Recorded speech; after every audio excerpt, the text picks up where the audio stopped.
4-0 tap í dag. Hvað gerðist? Það mjög góð spurning.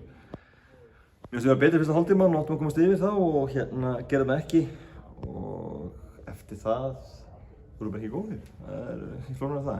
En lokatölunar nú fullt stórar þannig að við gangum lengi mér. Ég fannst nú við fá færi til að skora og ekki óþarf að láta þá skora 4 mörk með hvernig þetta þróast allt saman.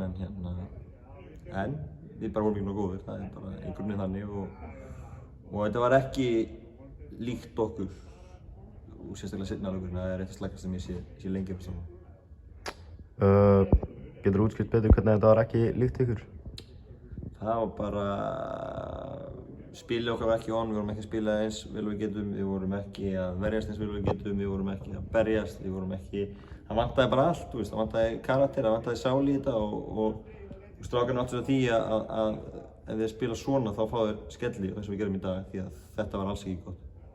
Fáðu 2 víti á okkur, hefur einhver komment það? Það var óréttlátt, einhverja? Það var ekki vandamál í dag sko, hvort sem það var víti ekki, ég veit ekkert það en það var ekki vandamál í dag.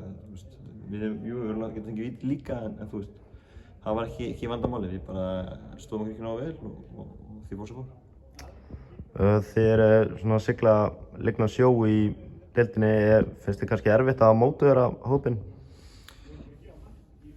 Ég alltaf að reyna mitt besta til þess því að strákarnir hljótu vel að ná markmiðum sem settum fyrir tímabilið og við viljum enda ofærni fyrra og talsvert ofærni fyrra og það var markmið fyrir tímabilið. Þannig að strákarnir verða að sína það inn á vellinu. Þeir eru búin að gera flottir sumar og leggja líf og sál í þetta en ég sá það ekki í dag og það var eins og það var eitthvað deyfið yfir okkur sérstaklega í seinni hálfleik og ég segi mjög ólíkir sjálfum okkur og ég ætla rétt að vona það að við fáum ekki þessa frammistöðu í síðan á Fjölni því að strákarnir eru miklu betri en sín í dag og þetta var ekki boðleg frammistaða í síðan hálfleik í dag. Aziz í liði ársins hjá fótbolta.net, hann farinn út? Já, við gerum samt langsamning við Eupen í Belgíu að hann myndi fara á gluggi myndi loka í Belgíu sem var hann í vikunni, þannig að hann fór eftir síðasta leik.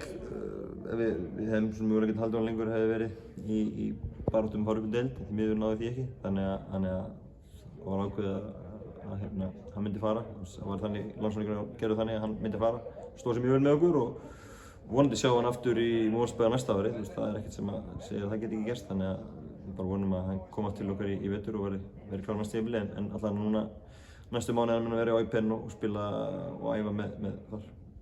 Takk hérlega.